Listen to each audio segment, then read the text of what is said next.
अस्सलाम वालेकुम guys, welcome to science student. आज हम पढ़ेंगे कोर्स कोड PSY 405 का lesson number 38, Albert Ellis theory of personality. सबसे पहले उन्होंने कहा है कि कुछ इसमें एक्चुअली इस पूरे चैप्टर में हम इरेशनल बिलीफ्स के बारे में बात करेंगे। सबसे पहले उन्होंने बताया कि इरेशनल बिलीफ्स होते क्या हैं। Black cat should not come your way, मतलब लोगों के ना माइंड में या कुछ इरेशनल बिलीफ्स बने होते हैं कि अगर काली बिल्ली रास्ता काट जाए तो कुछ ना कुछ गलत होता है, या कुछ नंबर्स लोगों के स्पेसिफिक होता है कि ये नंबर हमारे लिए अनलकी है, जैसा कि 13 की एग्जांपल दी है यहाँ पे। Broken mirror is a sign of bad luck, कि अगर घर में कोई शीशा टूट जाता है तो उसको बैड लक की अलामत समझा जाता है। इस तरह के कुछ इरेशनल बिलीव्स होते हैं जो लोगों ने अपने माइंड में बनाए होते हैं। आगे हम इनके बारे में डिटेल से पढ़ते हैं। यहाँ पे हम देखते हैं कि Ellis view of human nature. Human लाइज जो है उन्होंने क्या ह्यूमन नेचर का कौन सा मतलब कैसे व्यू डिस्कस किया है। ह्यूमन है पोटेंशियल फॉर बोथ रेशनैलिटी।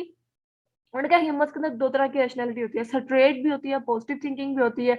और वो मतलब कि हैप्पी होते हैं, पॉजिटिव होते हैं, loving, self preserving and self actualizing. Irrationality भी उनका है कि इंसान के अंदर रैशनैलिटी भी पाई जाती है और इंसान के अंदर इरेशनैलिटी भी पाई जाती है। और इंसान इस काबिल होता है कि वो अपने अंदर की इरेशनैलिटी को रैशनैलिटी में बदल ले या खुद को इरेशनैलिटी में डाल ले। Elias in 1979 listed some key assumptions about humans such as 1979 में एलाइज ने कुछ की assumptions humans के बारे में दी थी, जिसमें उन्होंने कहा हुआ है कि पीपल्स जो होते हैं वो बायोलॉजिकली और कल्चरल टेंडेंसी के मुताबिक सोच के खुद को इरेशनल रखते हैं और खुद को डिस्टर्ब रखते हैं। जबकि उन्होंने कहा है कि लोग इस काबिल भी होते हैं कि वो खुद को चेंज कर सकें, अपने पोटेंशियल को चेंज कर सकें, अपने इमोशंस को चेंज कर सकें। थ्योरी ऑफ पर्सनैलिटी, फिर उन्होंने थ्योरी ऑफ पर्सनैलिटी दी थी जिसे ABC थ्योरी कहा जाता है। और आगे उन्होंने डिटेल से बताया हुआ है कि ABC, A for stand for मतलब refers to an activating event, B refers to a belief system and C refer to a consequence.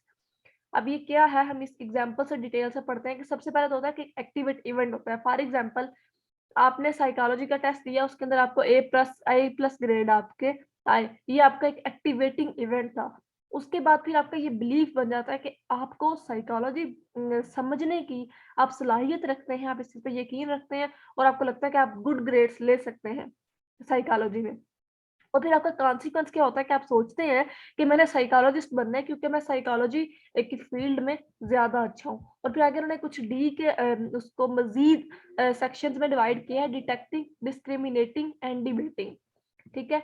और फिर हम पढ़ते हैं इरेशनल बिलीव्स क्या होते हैं। इरेशनल बिलीव्स की उन्होंने यहाँ पे बात की है कि कौन-कौन से हैं। दोबारा उन्होंने बताया कि जिसके अंदर शुड और मस्ट का इस्तेमाल होता है कि I should be a good teacher like my father, या I must control my anger. तो ये इस तरह का इरेशनल बिलीफ होता है, इसके अंदर शुड और मस्ट पाया जाता है। Some of the main irrational ideas भी लिखे हुए हैं कि जैसा कि we must love, we must be always. हर किसी इरेशनल आइडिया में आपको शुड और मस्ट लाजमी नजर आएगा। ये simple examples are not important. REBT therapeutic process क्या होते हैं? Rational emotive behavioural theory, REBT stand for है। ठीक है?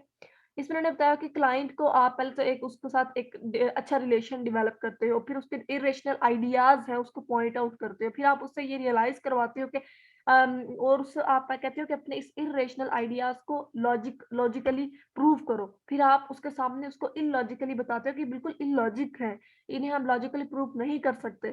ठीक है? उसके बाद आप उसके माइंड में ये बात बताते हैं कि ये इरेशनल आइडियाज जो हैं ये गलत है, और आप उसको उसके माइंड में रेशनल की तरफ लेके आते हैं। ठीक है? और इमोशनल्स और बिहेवियरल टेक्निक के ज़रिए आप क्लाइंट की हेल्प करते हैं। टेक्निक ऑफ REBT, मैं 3 टाइप्स बताएँगे इसमें।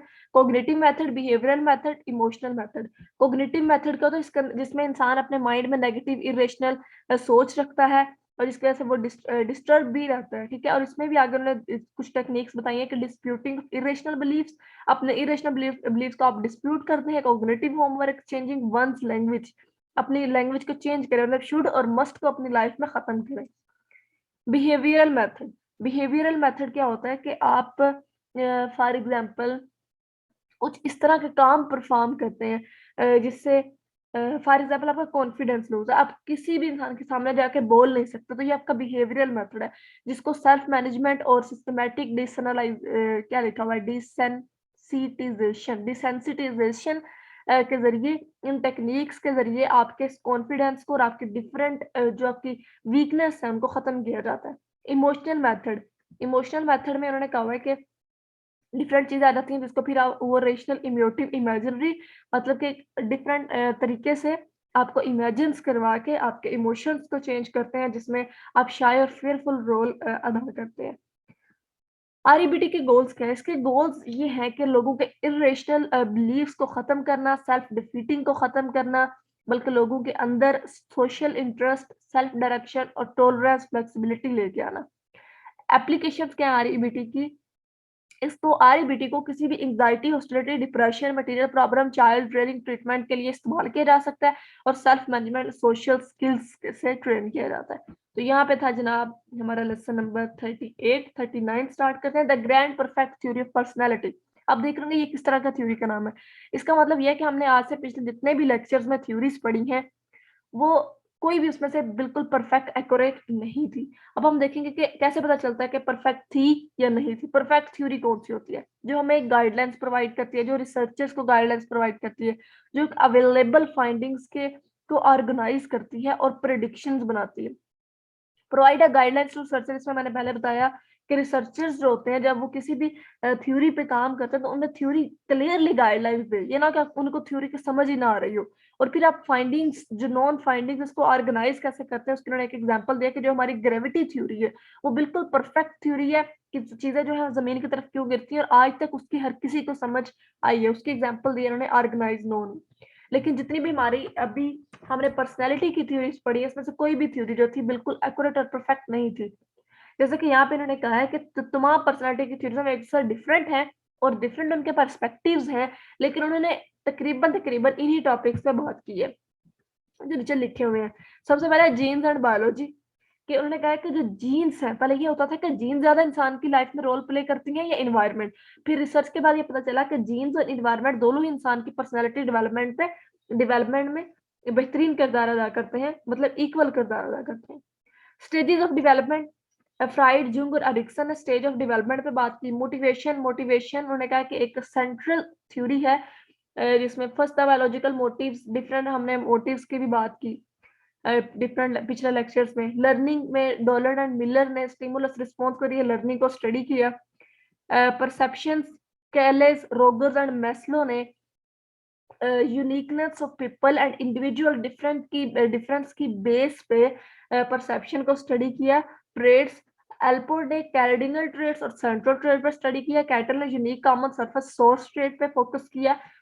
और उसके बाद फिर इमोशंस की बात आ रही है कि इमोशंस और फीलिंग्स में हमने fear, guilt, shame, grief, depression etcetera इन तमाम चीज़ों के बारे में स्टडी किया पिछले लेक्चर्स में डिटेल से। पर्सनैलिटी साइकोलॉजी में इन तमाम चीज़ों को इमोशंस में स्टडी किया गया। फ्राइड इंटरेस्टेड थे एंग्जाइटी, हॉस्टिलिटी और एग्रीशन को मतलब कि स्टडी करने में, उनकी हॉस्टिलिटी मैनेजमेंट में फोकस किया उन्होंने।